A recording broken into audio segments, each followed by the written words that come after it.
Oi, gente, aqui quem fala é o Dani! E hoje eu vi, ó, achei até meu anel deles estão de olho em nós. Pra nós vir falar de que eles estão de olho em nós. Hoje nós vai falar de Dia D, que é um dos temas que eu adoro, que é alienígena. ETs, ET de Varginha, a aparição no Suriname, OVNI do Paraná. Vamos falar hoje de ETzinho. Hoje fazer review de Dia D.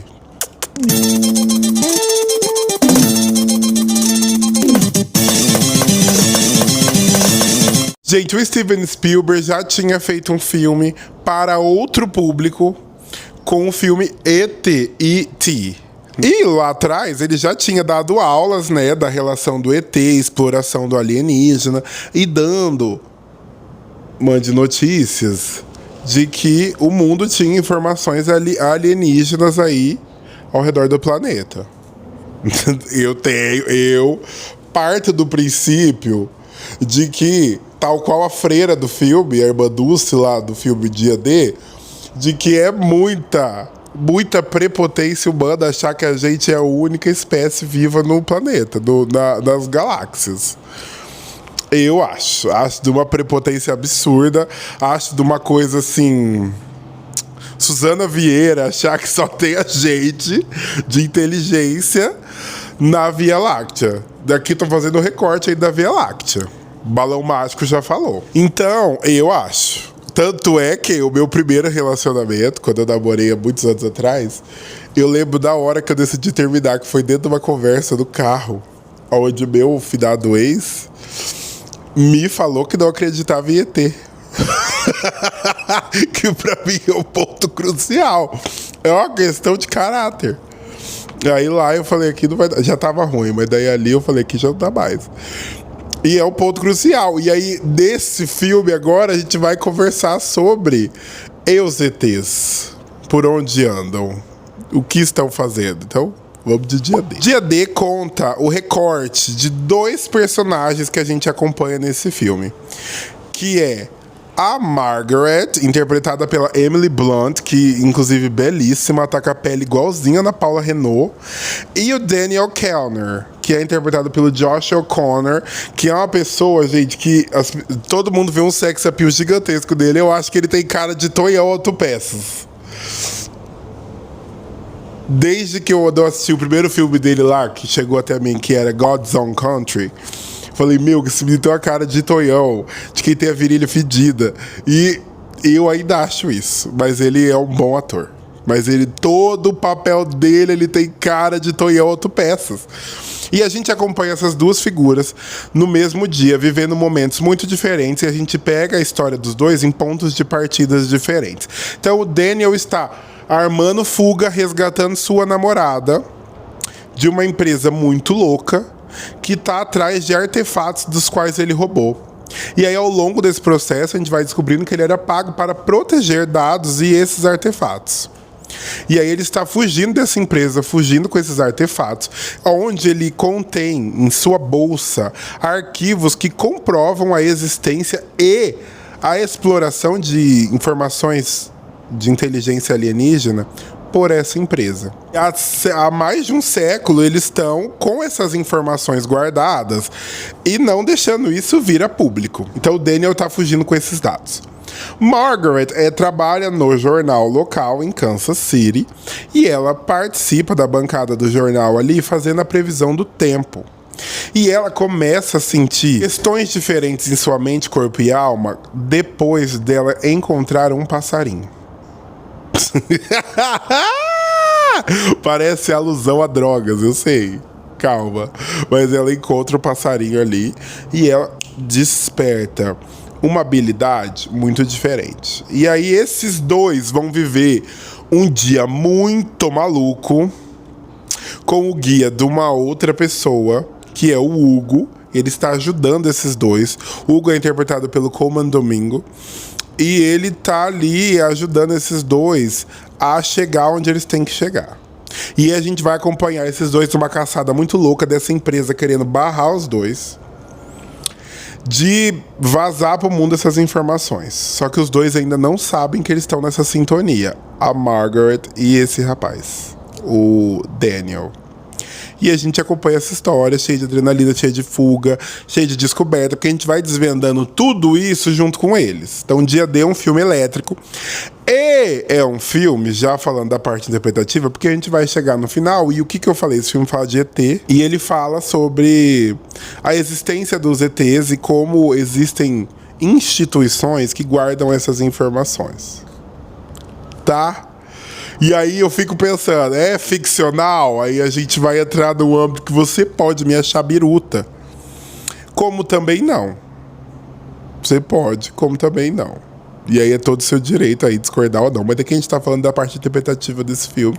E aí a gente vai focar nesse âmbito, nessa seara, interpretação artística dessa produção aí, magética, cinematográfica.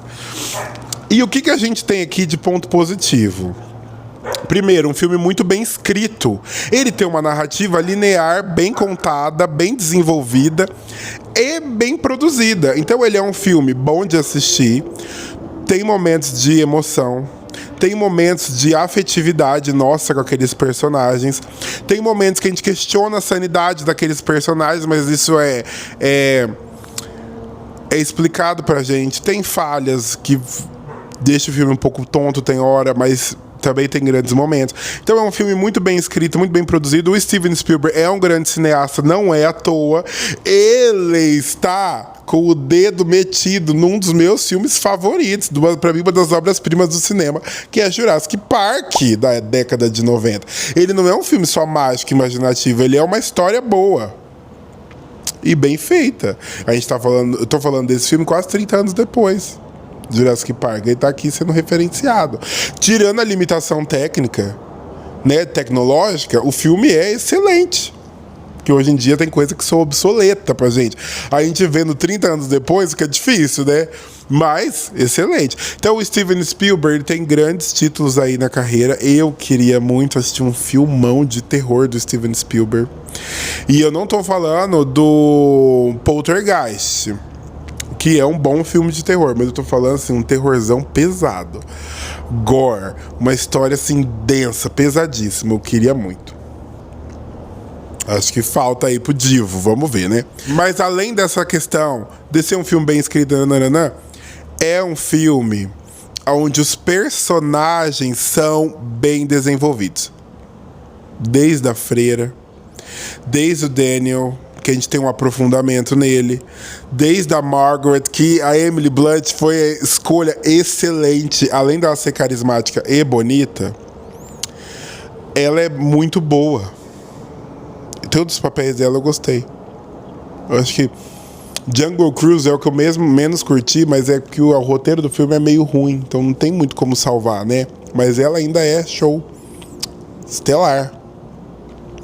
E aí, antes de entrar no âmbito, bate-papo de ET, o filme é emotivo também pela questão do ET. Então as pessoas, não eu, para além, falam que isso é uma continuação mais madura de ET. E de fato parece. E a questão exploradora do ET é bem abordada aqui. E agora a gente vai entrar numa parte menos potente do filme. Gente, eu detesto a personificação do ET do bracinho, a perninha fina e a cabeça de cogumelo.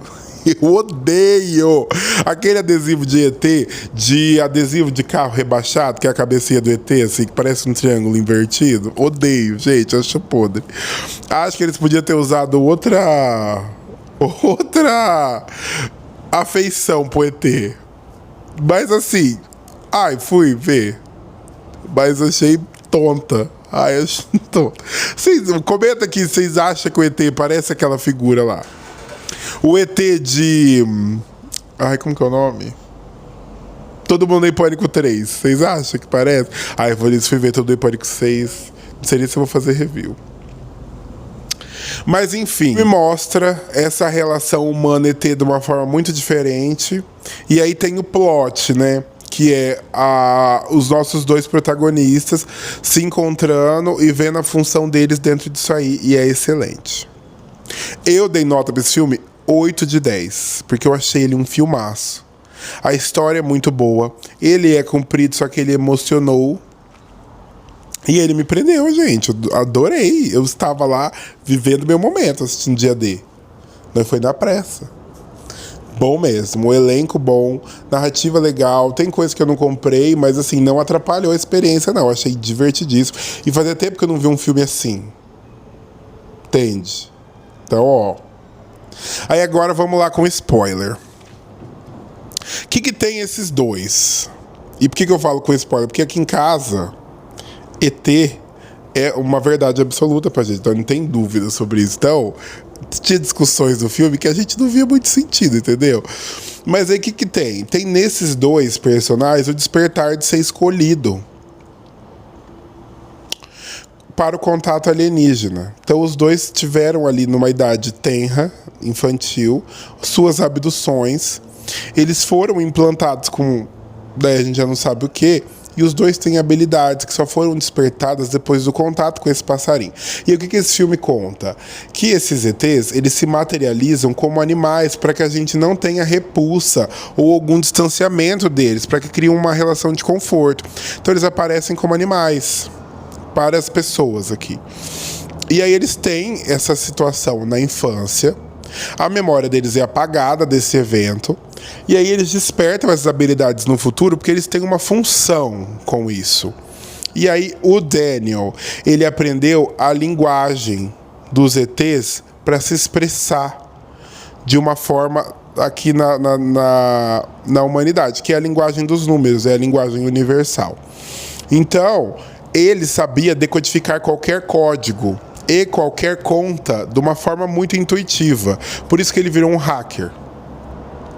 E a Margaret, ela foi dada para ela a habilidade de compreensão humana. Então ela entrava na mente das pessoas e entendia elas. E é a habilidade mais show que tem, tal qual um X-Men. E aí os dois juntos, eles se unem para transmitir para a humanidade que esses ETs estão aqui, junto com provas e dados que eles compõem aí. E aí, ali dentro tem pra gente um sincretismo de uma forma sobrenatural, de que os dois se encontraram num momento específico. Isso foi de uma forma premeditada, que o caminho deles chegassem até aqueles determinados locais. É ela numa emissora de TV e ele dentro daquela empresa, com aqueles dados, reunindo aquelas informações, para que os dois naquele momento se encontrassem e fizessem aquilo. E aí o filme é muito legal a partir daí, quando os dois vão e expõem isso e a reação que a humanidade tem ao descobrir isso. E aí fica aquela tensão, pensando até que ponto isso aqui é uma ficção. Volto e reitero, até que ponto isso aqui é uma ficção. Por isso que é chamado de Dia D o filme, porque é o dia dessa revelação. E é emocionante. E aí aparece um ET depois lá, falando, e aí pessoal, beleza? Tem toda essa questão. Show, gente, eu adorei. Eu dei nota 8 pra esse filme, porque ele é um filmaço. Eu daria até um pouco mais. Só que daí tem... Quando as crianças aparecem, a Margaret, criança, tem uma carinha de pleidiana. Procura depois no Google. Que é a cara do híbrido humano ET. Gente, eu quando eu era adolescente, eu passava muito tempo procurando informações, teoria de conspiração ao todo, já contei isso aqui no canal. Mas as de ET, a Eliane se aprofundou melhor e aí a gente trocava figurinha. E eu já fui aprender questão de seita, de satanismo, bruxaria, fui atrás de aprender essas coisas. A Eliane foi uma parte ufológica. E aí a gente trocava figurinha disso aí. Ai, amo, gente, adoro. E aí comenta aqui embaixo, vocês acham que eles estão de olho em nós? Vocês acham que a gente tem relação com o ET, que tem ET infiltrado da gente? Mandando mensagens tal qual o ET Bilu falando busca e comercimento? Vocês acham? Vocês acham que eles estão de olho em nós? E vocês, já ouviram falar dessas coisas? De uma vibe Comando Starcheran, Senhor Metatron, Senhor Maitreya? Vocês já ouviram falar dessas coisas? Ai, eu passo mal. Tem que ter referencial, gente. Não se esqueça de se inscrever no canal, de curtir, de comentar, de compartilhar com seu amigo aí do Comando Starcheran. Leva ele pra ver Dia D, vai adorar. E aí, outra hora a gente volta com um assunto mais biruta ainda. Ah, e eu vou fazer review de biruta. Tava fazendo o roteiro de Toma Lá da Cá. Gente, Senhor Ladir, praticamente um alienígena, né? Que personagem maravilhoso. Só vou falar, que é praticamente uma existência superior. Porque no filme tem um questionamento, só pra finalizar, de religioso versus ET.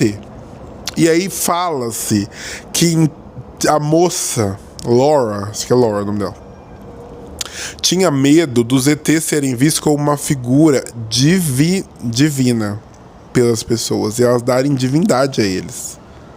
E aí esquecerem de Deus, que ela era uma figura cristã. E quando a Emily Blunt, a Margaret, se revela, né, como uma criatura, a senhora, a grandona, a moça meio que tenta reverenciar ela como uma figura religiosa. E ela fala, eu não sou sua religião, não.